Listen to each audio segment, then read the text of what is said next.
sait avec certitude que notre planète fut dès l'origine soumise à un bombardement intensif de météorites. Que ces météorites issus de la formation du système solaire comportent des molécules organiques complexes. Que certaines de ces molécules enfin ont pu survivre à leur chute brutale sur Terre. Ça va? Je ne sais pas. Stop. Je peux enlever ma robe? Non, non, plus tard. Jean-Claude, lis plutôt la citation de bataille. On reprend au début.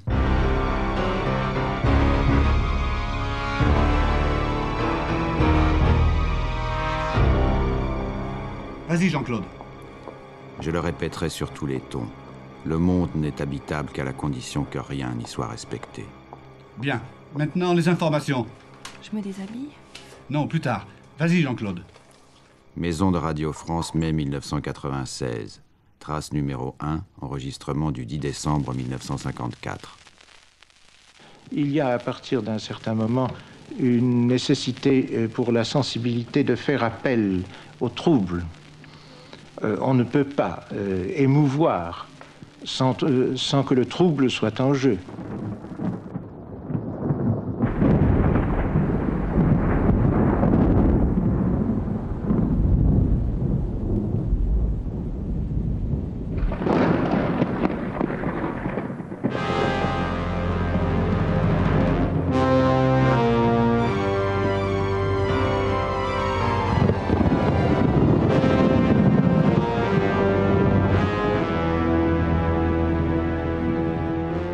Flashback.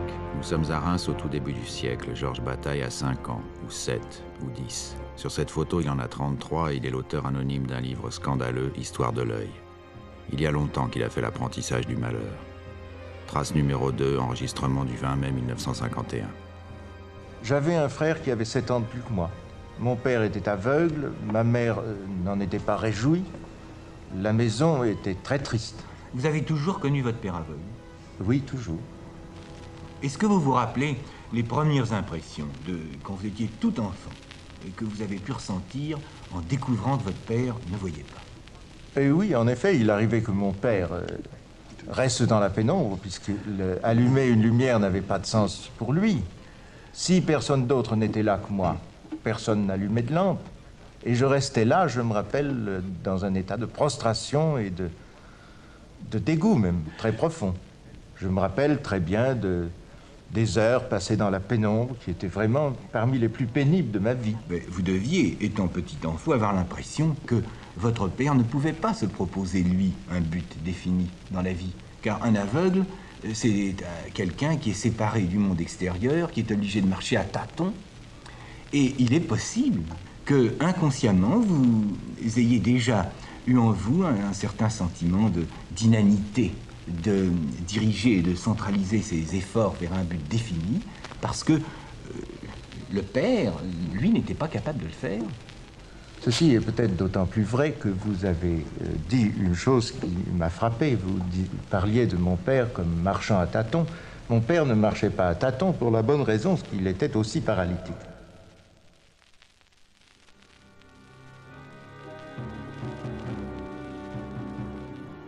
Que la terreur est douce, s'écriera Georges Bataille. Pas une ligne où, comme au soleil, la rosée du matin ne joue la douceur de l'angoisse. Comme si le malheur attirait le malheur, en 1914, les circonstances noircissent encore le tableau. C'est la guerre. Georges, qui vient de se convertir au catholicisme, quitte Reims avec sa mère, abandonnant le paralytique aux mains d'une femme de ménage. 4 ans plus tard, cette brochure édifiante consacrée à Notre-Dame de Reims reviendra sur les images d'Apocalypse. Le 19 septembre, c'était un déchirement d'obus où la mort frappait les enfants, les femmes, les vieillards. L'incendie crépitait et rageait de rue en rue. Les maisons s'effondraient. On mourait écrasé sous les décombres, brûlé vif. Puis les Allemands incendièrent la cathédrale.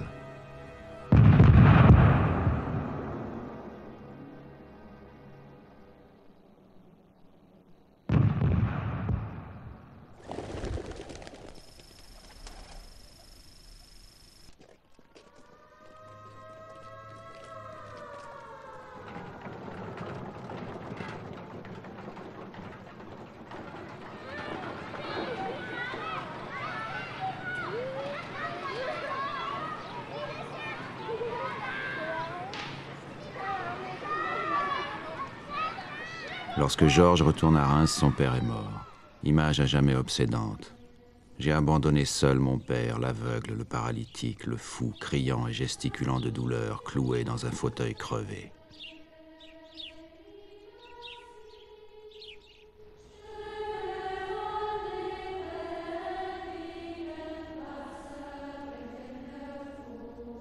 Pendant les 10 années qui suivent la mort de son père, Bataille travaille à renverser le sens du malheur. Non pas à en effacer la fatalité, mais bien à en renverser le sens. Il sera clair là-dessus. Le malheur m'accablait, l'ironie intérieure répondait, tant d'horreur te prédestine. En moins de 10 ans, sa foi se retourne comme un gant, mais il s'agit du même gant. Et très vite, il établit la chaîne des métaphores qui s'épanouiront en variations infinies dans de brefs récits volcaniques, crachant une lave brûlante qui tiendra longtemps à distance les poètes, les philosophes, tous les professionnels de la pensée. On raconte, écrit-il par exemple, que les sorcières au sabbat élevaient le derrière nu vers le ciel et se faisaient planter une torche en flammes dans le trou du cul pour éclairer la messe. Et d'évoquer Van Gogh fixant le soleil et collant autour de son chapeau une couronne de bougies allumées pour se promener dans la nuit. En 1928 paraît Histoire de l'œil, illustrée par André Masson. « Mettez-le-moi dans le cul, sœur Edmond » cria Simone. Et sœur Edmond faisait délicatement glisser l'œil entre les fesses. Mais finalement, Simone me quitta, arracha le beau globe des mains du grand Anglais, et d'une pression posée et régulière des 2 mains, elle le fit pénétrer dans sa chair baveuse au milieu de la fourrure.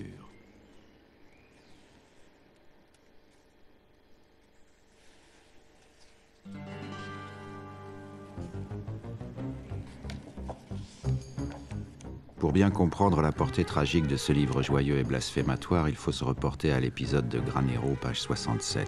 Cet épisode est emprunté à un fait divers sanglant auquel Bataille a lui-même assisté le 7 mai 1922. Ce jour-là, à Madrid, la corne d'un taureau défonce l'œil droit du torero Manuel Granero. Fait divers providentiel qui permet au thème de l'œil, jusqu'ici retenu dans la trame du récit, de dominer la composition jusqu'à son dénouement. L'œil arraché de Granero, c'est le regard mort de son père que Bataille scrute jusqu'à l'écœurement. « J'ai, comme Oedipe, deviné l'énigme, déclara-t-il. Personne n'a deviné plus loin que moi. » À la nuit qu'engendre le regard mort de son père, Bataille oppose un soleil qui en est l'impossible. Le fait de fixer le soleil, note-t-il, a été tenu pour un symptôme de démence incurable, et des médecins aliénistes ne l'égalaient qu'à celui de manger ses excréments. Nous y voilà. Tout Bataille qui a lu Freud, Nietzsche, Dostoïevski, Proust, Sade, tout Bataille sortira de l'exploration hallucinée de cet inventaire. La merde, la pourriture, la sexualité, la mort et la dépense sans retour dont le soleil sera la métaphore majeure. Le soleil qui donne sans jamais recevoir, dit Bataille. Ce soleil, ajoute-t-il, qui maintenant emprunte son éclat à la mort, a enseveli l'existence dans la puanteur de la nuit.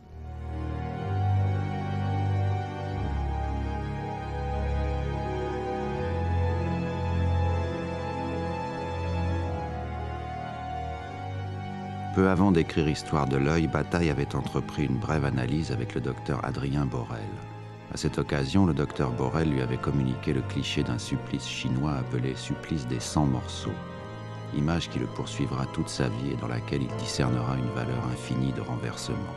« Je suis hanté », écrira-t-il, par l'image du bourreau travaillant à couper la jambe de sa victime au genou. La victime ligotée debout, les yeux révulsés. La grimace des lèvres laisse voir les dents.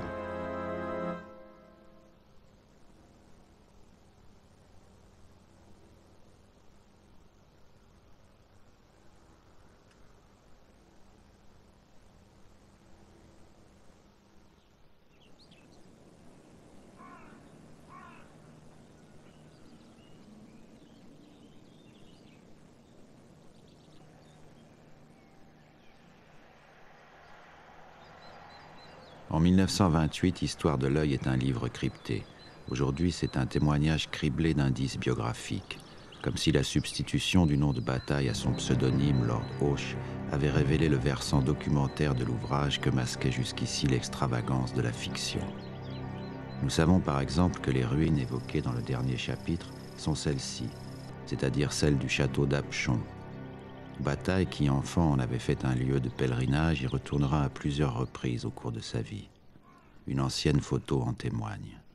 Vous voyez, Le voici accompagné de 2 jeunes femmes que le temps a emportées.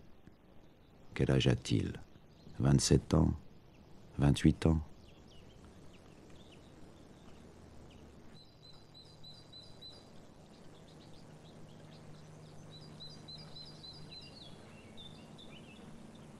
À quelques kilomètres du château d'Apchon, ce village perdu d'Auvergne dont parle aussi Bataille n'est autre que Rion-Esmontagne, le berceau de la famille de sa mère où Georges a passé de nombreuses vacances. Interminable journée d'été, méditation solitaire, promenade sans but dans les environs, à pied, à bicyclette. Bataille, qui n'a guère connu son lieu de naissance, Billon dans le Puy-de-Dôme, Bataille n'oubliera pas Rion-Esmontagne. Le seul pays où quelque chose de mon enfance demeure attaché, écrira-t-il. La maison de famille est au cœur du village, à portée de voix des fidèles qui se rendent à la messe dans l'église voisine. On raconte que le petit Georges s'est laissé enfermer ici toute une nuit.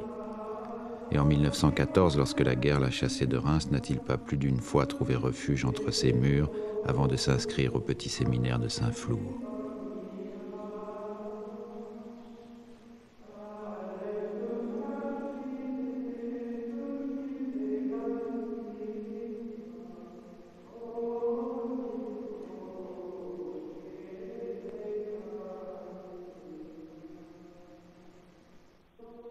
Bataille perd la foi à l'instant où il découvre la force déstabilisante du rire. Découverte décisive, découverte vertigineuse. L'enfer lui-même n'y résiste pas. Bataille insistera. À quel point les images de l'enfer au porche des églises devraient nous sembler dérisoires. L'enfer est l'idée faible que Dieu nous donne involontairement de lui-même. 1 an avant sa mort, il confiera à Madeleine Chapsal que ce dont il aura été le plus fier, c'est d'avoir brouillé les cartes, c'est-à-dire d'avoir associé la façon de rire la plus scandaleuse avec l'esprit religieux le plus profond. Rien, en effet, de ce qu'écrit Bataille ne peut être entendu sans que, d'une manière ou d'une autre, le rire n'entre en jeu.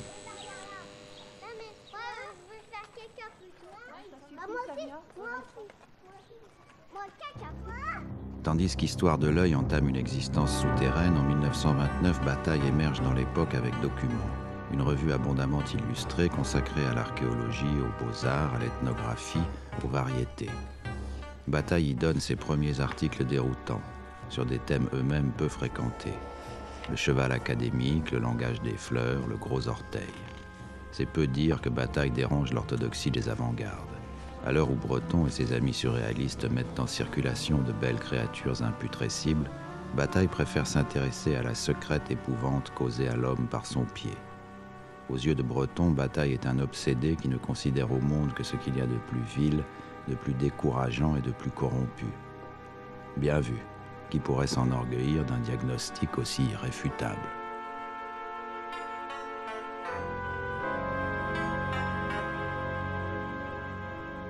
Cependant, la vie continue. Enfin, la vie. Le 15 janvier 1930, la mère de Bataille meurt au 85 de la rue de Rennes. Là-haut, derrière ses volets fermés. Et c'est une scène inconcevable que Bataille relatera à plusieurs reprises de manière voilée, mais qu'il consignera 13 ans plus tard avec la sécheresse d'un rapport de police. Je me suis branlé nu, dans la nuit, devant le cadavre de ma mère. Provocation, nécrophilie, hommage filial, parodie des derniers sacrements. Derrière les volets clos, il faut imaginer cette nuit de terreur, où un homme quelconque, mais coupable de tous les crimes, décide de faire de sa culpabilité l'instrument d'une chirurgie intime, atroce et insupportable. Mais le 30 janvier 1933, Hitler s'est rendu maître de l'Allemagne.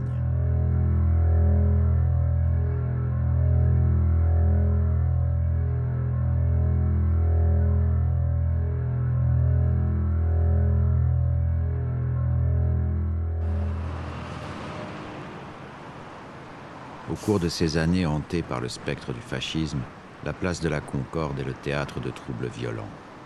De jour comme de nuit, les ombres de la Révolution errent parmi les voitures.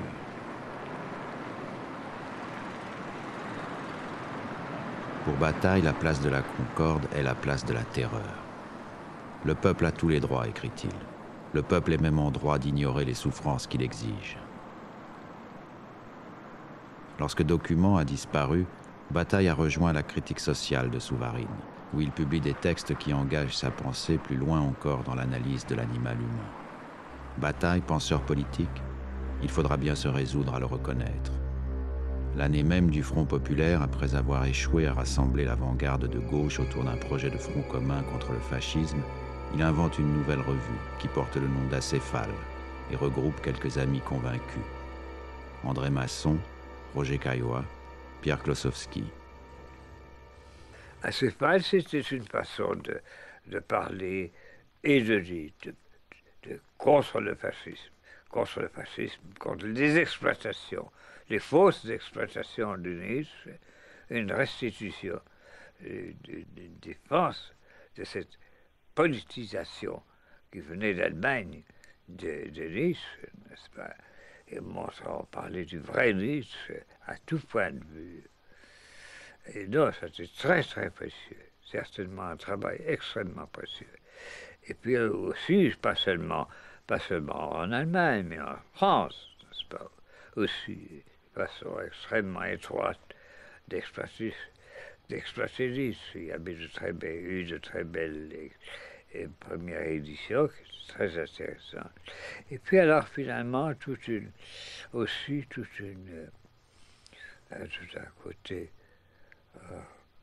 révolutionnaire. Dans la nuit mentale qui enveloppe l'époque, Acéphale brille d'un éclat incomparable. Une poignée de collaborateurs, 5 numéros parus, sous l'égide d'une triade tutélaire. Sade, Kierkegaard, Nietzsche. La couverture est dessinée par André Masson. C'est Bataille qui donne le ton. La vie humaine est excédée de servir de tête et de raison à l'univers. Voici un monstre sans tête qui m'emplit d'angoisse parce qu'il est fait d'innocence et de crime. Sous la poussée de Nietzsche, Bataille renverse le ciel des valeurs ambiantes. Trace numéro 3, enregistrement du 10 décembre 1954. En vérité, c'est une bénédiction et une malédiction que d'enseigner, sur toute chose, se trouve le ciel hasard, le ciel innocence, le ciel à peu près, le ciel témérité. Par hasard, c'est là la plus ancienne noblesse du monde, je l'ai rendue à toute chose, je les ai délivrés de la servitude du but. Vous voyez, n'est-ce pas, il s'agit essentiellement de délivrer les choses, c'est-à-dire l'existence et le monde, du but. Et Nietzsche est toujours dans le même sens. Il proteste contre l'assignation d'un but aux choses, l'assignation d'un but au monde. Pour lui, le monde n'a pas de but et par conséquent, qu'est-ce qu'il nous reste possible? C'est de rire de ce qu'il est. Mais non pas de rire comme il est banal de rire en s'apercevant d'une supériorité que l'on a sur celui dont on rit, mais de rire d'un rire définitif. Le rire dans les conditions nietzschéennes est un rire tragique. Il n'y a aucune possibilité de rire à partir de la connaissance de Nietzsche sans aller jusqu'au bout des possibilités du rire. C'est-à-dire de rire tragiquement, de rire comme on rirait devant un crucifix. Il faut, dira encore Bataille, mettre sur le même plan l'univers risible, une femme nue, un supplice. Entre une femme, un supplice et l'univers risible existe une sorte d'identité. Ils me donnent envie de me perdre. La forêt de Saint-Nom-la-Bretèche a-t-elle été l'un de ces lieux de perdition, s'il est vrai qu'un sacrifice humain aurait été envisagé pour sceller la complicité qui liait entre eux les membres d'Acéphale réunis en société secrète. Innommable secret, sur lequel Bataille se taira, à sa manière. Il me faudrait m'en aller nu sous la pluie, un bandeau sur les yeux et manger de la terre.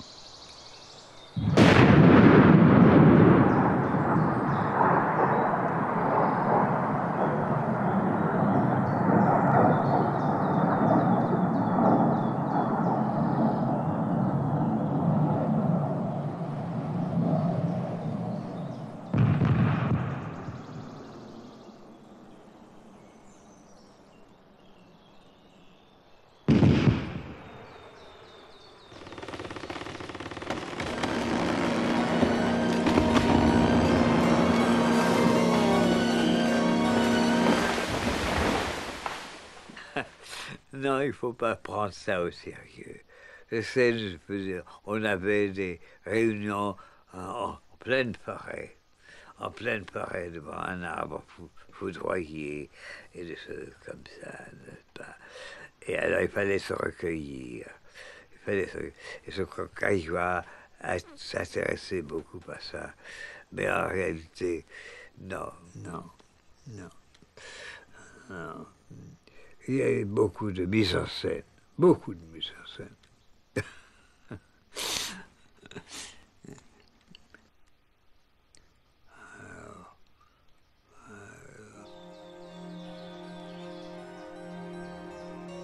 Innommable secret. Ses lèvres s'ouvrent au baiser comme un doux marécage, comme un fleuve qui s'écoule sans bruit, et ses grands yeux noyés de plaisir s'ouvrent sur une scène pleine de folie. Cris et chuchotements, horreur sans fin. Trace numéro 4, enregistrement du 20 mai 1951. Le bonheur pour vous, le bonheur le plus grand, paraît être en rapport avec la plus grande intensité des sensations perçues. Eh bien, je peux préciser ma pensée assez facilement. L'intensité des sensations est précisément ce qui détruit l'ordre. Et je ne crois pas que cela ait d'autre intérêt. Il est essentiel pour les hommes d'arriver à détruire, en somme, cette servilité à laquelle ils sont tenus du fait qu'ils ont édifié leur monde, le monde humain, monde auquel je tiens, d'où je tiens la vie, mais qui tout de même porte avec lui une sorte de charge, quelque chose d'infiniment pesant, qui se retrouve dans toutes nos angoisses et qui doit être levé d'une certaine façon. En fait, il est certain que je préfère entendre une sonate que si l'on me tirait un coup de canon dans l'oreille. L'intensité est cependant plus grande si l'on me fait un bruit énorme dans l'oreille, comme cela, exprès pour m'embêter. Il me semble qu'on peut toujours dire ceci, c'est que l'intensité des sensations vaut à la condition qu'on puisse la supporter. Dans la vie de débauche que mène Bataille et où il puise ses interrogations les plus fortes, quelques femmes auront compté plus que d'autres. Sylvia, Colette, Denise, Diane. Or, Colette Peignot, qui avait choisi de s'appeler Laure, meurt à 35 ans fin novembre 1938, dans cette maison qu'elle partage avec Bataille à proximité de la forêt de Saint-Nom-la-Bretèche. Je ne dis pas comment sa mort arriva, écrira Bataille, bien que la nécessité de le dire existe en moi de la façon la plus terrible. Ici aussi, il reste beaucoup à deviner. La douleur, l'épouvante, les larmes, le délire, l'orgie, la fièvre, la mort. Secret gardé.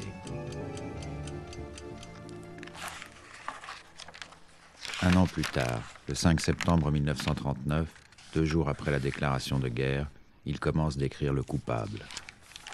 Trace numéro 5, enregistrement de février 1961.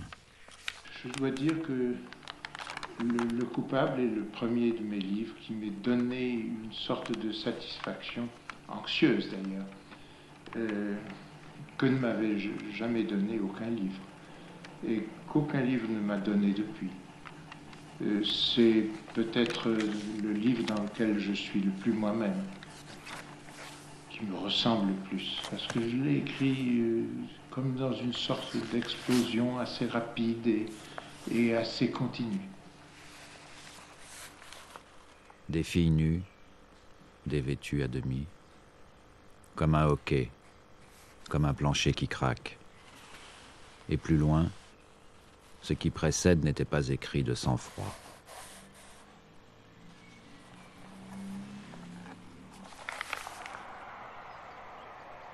Mai 1940, voyage éclair à Rion-Esmontagne. J'arrive, écrit Bataille, au jour où les parties lointaines de ma vie se mêlent à ce qui m'est à cœur aujourd'hui. Rien ne m'empêcherait maintenant de frapper du pied la marche d'un hôtel où peut-être je saignerais. Rien en effet ne l'empêchera en septembre-octobre 41 d'écrire un récit fulgurant qui paraîtra sous pseudonyme Madame Edwarda. Madame Edwarda me fascinait, je n'avais jamais vu de fille plus jolie ni plus nue. Sans me quitter des yeux, elle prit dans un tiroir des bas de soie blanche, elle s'assit sur le lit et les passa. Le délire d'être nue la possédait. Cette fois encore, elle écarta ses jambes, ouvrit la fente. Nous sommes ici au cœur de l'instant bataillien où toutes choses pâlissent devant l'horreur qu'autorise la nuit.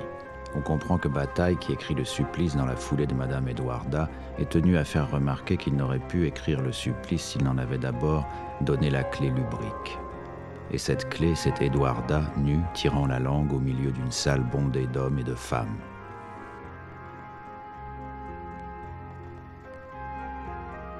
La voix de Madame Edwarda était obscène. « Tu veux voir mes guenilles » disait-elle. Assise, elle maintenait haute une jambe écartée. Pour mieux ouvrir la fente, elle achevait de tirer la peau des deux mains. Ainsi les guenilles d'Edwarda me regardaient, velues et roses, pleines de vie comme une pieuvre répugnante. Je balbutiai doucement. « Pourquoi fais-tu cela ?»« Tu vois, dit-elle, je suis Dieu. Je suis fou. Mais non, il faut que tu regardes. Regarde. »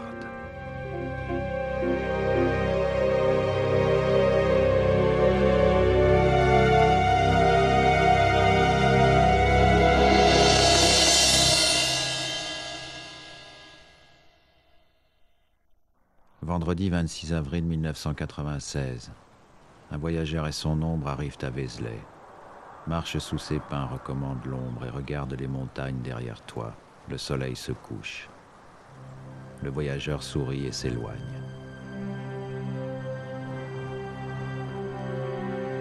En 1943, atteint de tuberculose pulmonaire, Bataille trouve refuge ici, dans cette maison étroite posée au bout d'une longue bande de terrain que divise une allée de buis. À l'autre bout de l'allée, le jardin forme terrasse.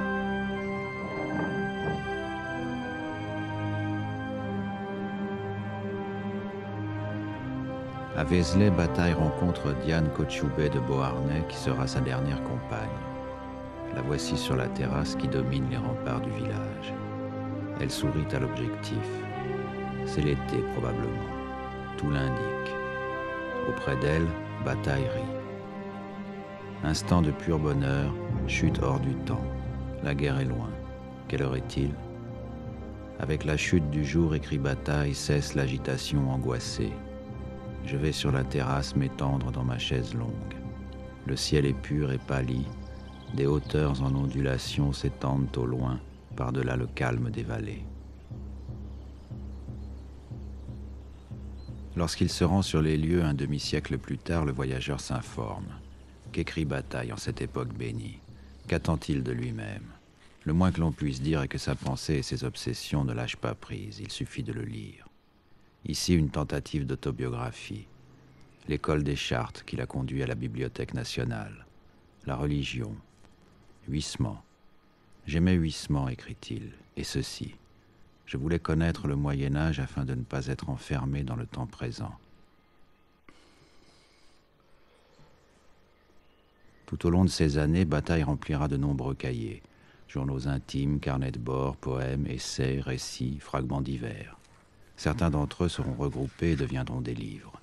L'expérience intérieure, sur Nietzsche, Histoire de rat, La part maudite, l'Alléluia. Sorte de catéchisme à l'usage de Diane, sans doute. Tu dois savoir en premier lieu que chaque chose ayant une figure manifeste en possède encore une cachée. Ton visage est noble, il a la vérité des yeux dans lesquels tu saisis le monde, mais tes parties velues sous ta robe n'ont pas moins de vérité que ta bouche. 1946, Bataille réfléchit à l'intérêt qu'aurait une revue représentant l'essentiel de la pensée humaine prise dans les meilleurs livres, et invente Critique, revue mensuelle que les éditions de Minuit accueilleront 4 ans plus tard. Comme Document en 1929, comme Acéphale en 1936, comme le Collège de sociologie en 1937, Critique répond au besoin qu'éprouve Bataille de rompre l'isolement où le tient l'approfondissement de sa pensée.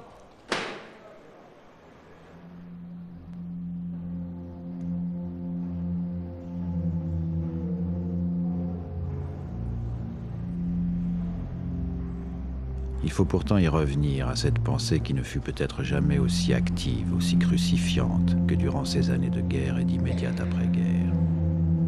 En considérant la forêt de pierre de la basilique de Vézelay, Le voyageur n'a pas de mal à imaginer le pire. Bataille en Saint-Jérôme, méditant devant un crâne de cheval, s'imprégnant jusqu'à l'égarement des pages brûlantes d'Angèle de Foligno et écrivant sous la dictée. Le pouce dans le con, le ciboire sur les seins nus, mon cul souille la nappe de l'autel.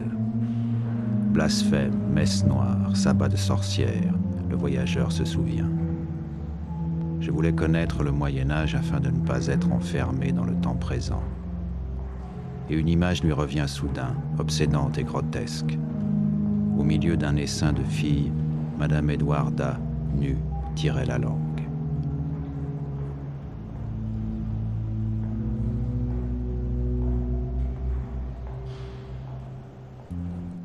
La position de la chance, avril-juin 1944.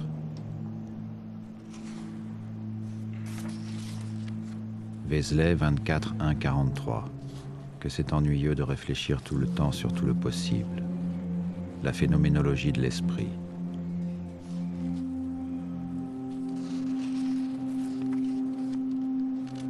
Ciel étoilé, ma sœur, homme maudit, étoile tu es la mort, la lumière d'un grand froid, solitude de la foudre, absence de l'homme, enfin, je me vide de mémoire, un soleil désert efface le nom. 13-14 avril 44, Samoa. J'ai honte de moi, je serai mou, influençable. Je vieillis.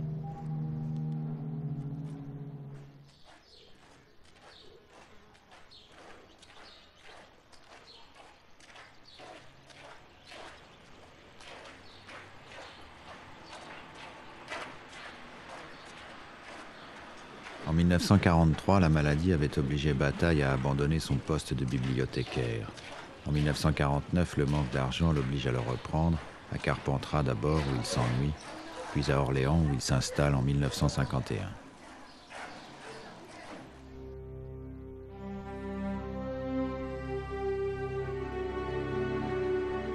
Le mardi 23 avril 1996, le voyageur se rend à Orléans.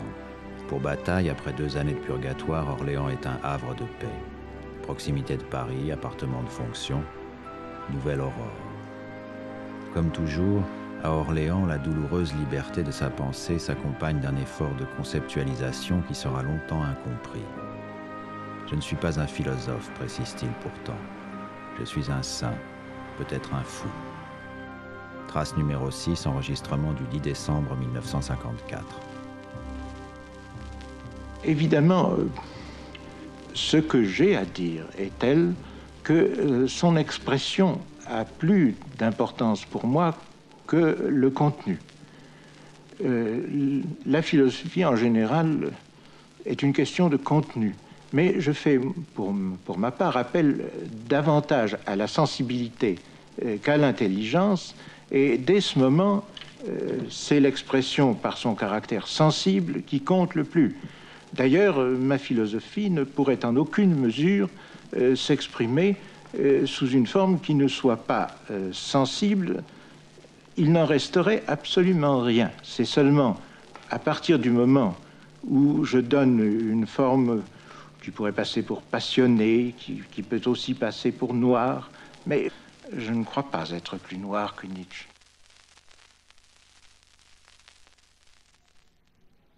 Vers 10 heures, le voyageur découvre une bibliothèque saccagée par les nécessités du temps et appelle à lui la meute errante des souvenirs, d'où émane une vague odeur de rat.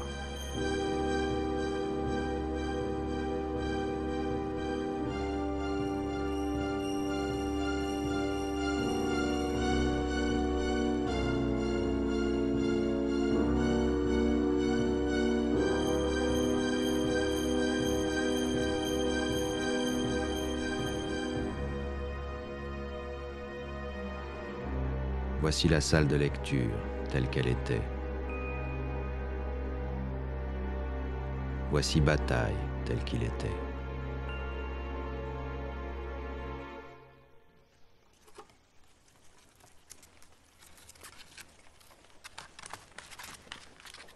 Et voici la réserve où étaient entreposés les ouvrages, ce jour-là colonisés par les rats.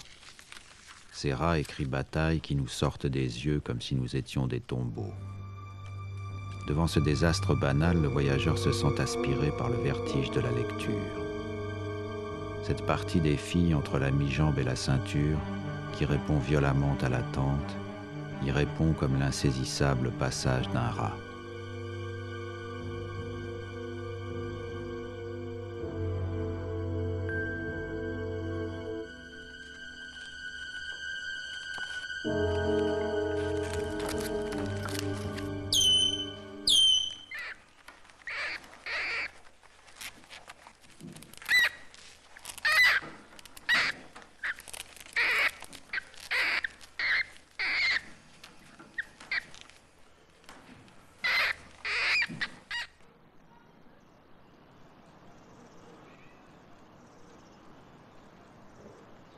Vers la fin de l'après-midi, le voyageur se presse vers la conclusion de sa randonnée. Il traverse le jardin inchangé que surplombent les fenêtres de la salle de lecture et fait un saut de 35 ans en arrière. En février 1961, un an avant la mort de Georges Bataille, une jeune journaliste suit le même chemin. Le jardin, le hall d'entrée, le sombre petit couloir. Elle est reçue par Bataille dans son bureau du rez-de-chaussée d'où, en se penchant un peu, il peut apercevoir le chevet de la cathédrale. Instant volé au temps qui passe.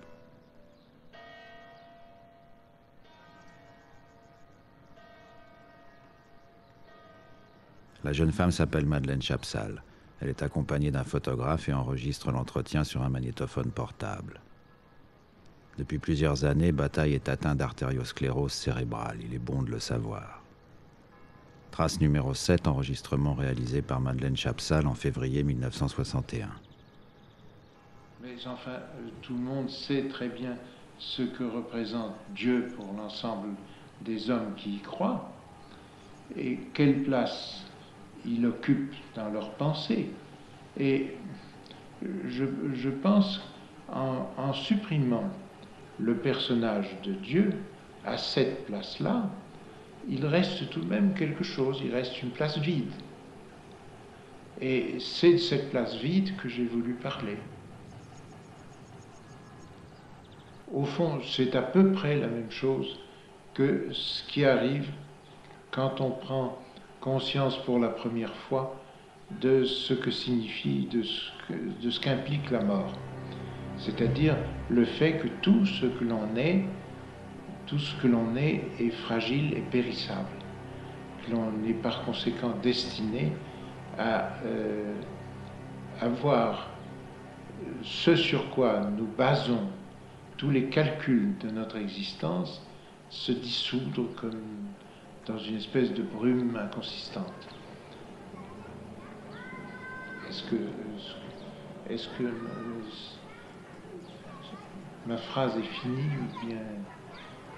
Oui. Peut-être que si elle n'est pas finie, ça n'exprime pas si mal ce que j'ai voulu dire.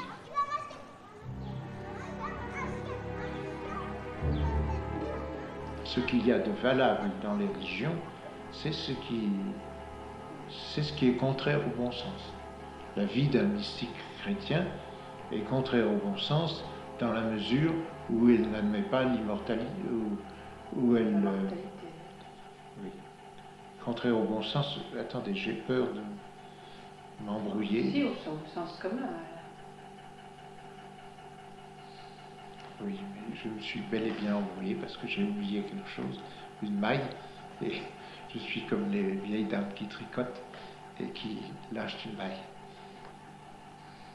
Et ça m'arrive souvent, vous voyez,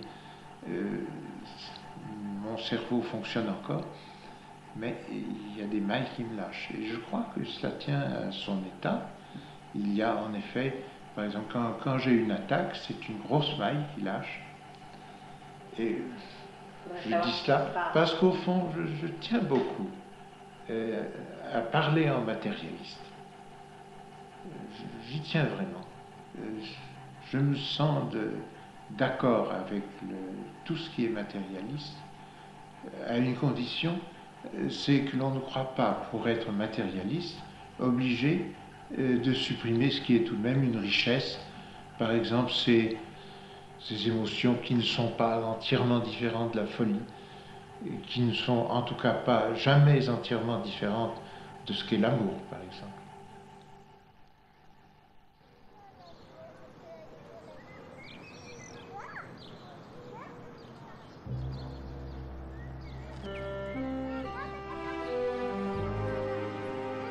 En quittant la bibliothèque, le voyageur est saisi d'une crampe mortelle.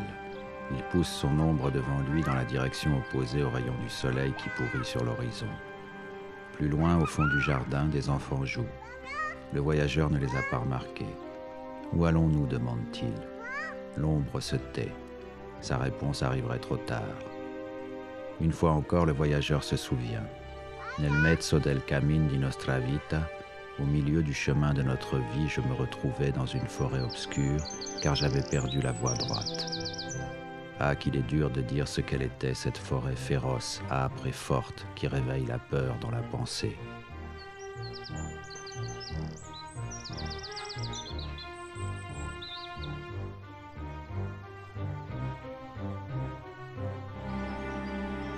Le voyageur salue le poète et ouvre une dernière fois Histoire de l'œil. Chapitre 1, l'œil de chat. Elle avait des bas de soie noire qui montaient jusqu'au-dessus du genou, mais je n'avais pas encore pu la voir jusqu'au cul. Ce nom que j'ai toujours employé avec Simone est de beaucoup pour moi le plus joli nom du sexe. Or, il y avait dans le coin d'un couloir une assiette contenant du lait destiné au chat. Les assiettes, c'est fait pour s'asseoir, n'est-ce pas, me dit Simone. Paries-tu, je m'assois dans l'assiette. Je parie que tu n'oses pas, répondis-je à peu près sans souffle. Simone plaça l'assiette sur un petit banc, s'installa devant moi et ne quittant pas mes yeux, s'assit sans que je pusse la voir sous sa jupe tremper ses fesses brûlantes dans le lait frais. Alors je me couchai à ses pieds sans qu'elle bougeât, et pour la première fois je vis sa chair rose et noire qui se rafraîchissait dans le lait blanc. Le 1er mars 1962, Georges Bataille s'installe à Paris, rue Saint-Sulpice. Le 8 juillet, il vomit son âme en présence d'un ami, Jacques Pimpano. Diane était partie en Angleterre, donc j'avais invité des amis, au contraire pour mettre un peu d'animation. Donc j'avais invité des amis à dîner comme ça, je me souviens toujours, c'était un samedi soir. Et puis après le dîner, ça s'est très très bien passé, il était en pleine forme, je veux dire. Et malheureusement, après le dîner, il dit « je suis fatigué » et puis il est allé se coucher. Et dans son sommeil, il est rentré dans le coma. Puis quand j'ai appelé Frankel, voyant que ça allait pas bien, Frankel, son médecin, est venu. On l'a transporté à la Hennec, mais était trop tard, il n'est jamais sorti du coma. Il est mort dans la nuit du dimanche au lundi. À ce moment-là, dimanche, Frankel a dit tout de suite qu'il fallait appeler Diane au téléphone, qui est arrivée donc le lundi à journée.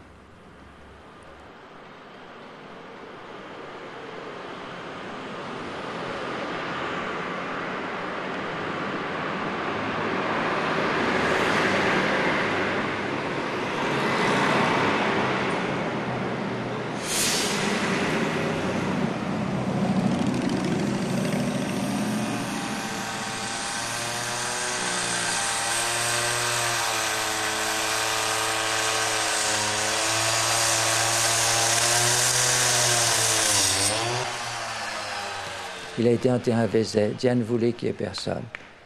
Donc, il y avait simplement les Léris, qui nous avaient emmenés en voiture d'ailleurs, Jean-Pierre, Diane et moi. Mais je ne sais pas s'ils verront cette émission. Il y a eu un jeune couple qui, très discrètement, est resté en haut du talus qui domine le cimetière de Vézelay, qui était là. Et puis, quand on est remonté du cimetière, on voulait s'approcher d'eux pour demander qui ils étaient, les voir, leur dire bonjour. Mais ils se sont enfuis, on n'a jamais su qui c'était. Ce n'étaient pas des gens de Vézelay.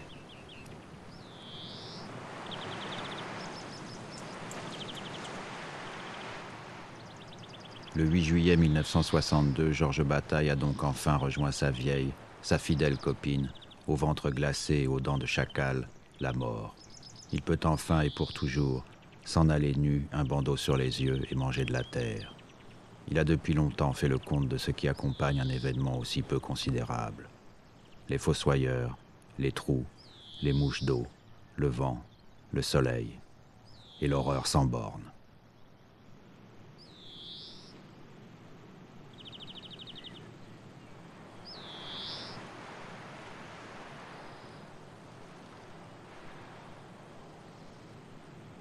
Flashback, mai 1935.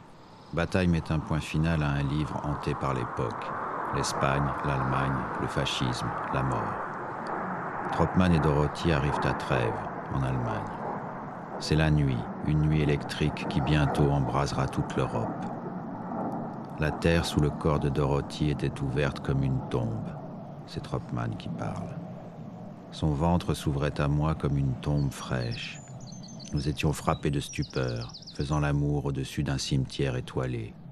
Chacune de ces lumières annonçait un squelette dans une tombe. Nos corps tremblaient comme deux rangées de dents claquent l'une dans l'autre. Ce livre s'appelle Le bleu du ciel et figure en bonne place dans la tombe jumelle édifiée avec la piété qui convient dans le jardin de la mémoire universelle. Mais comment ne pas admirer l'ironie noire qui a baptisé œuvre complète un ensemble de textes dont chaque page célèbre le triomphe de l'inachevé. Dieu merci, cette tombe ferme mal.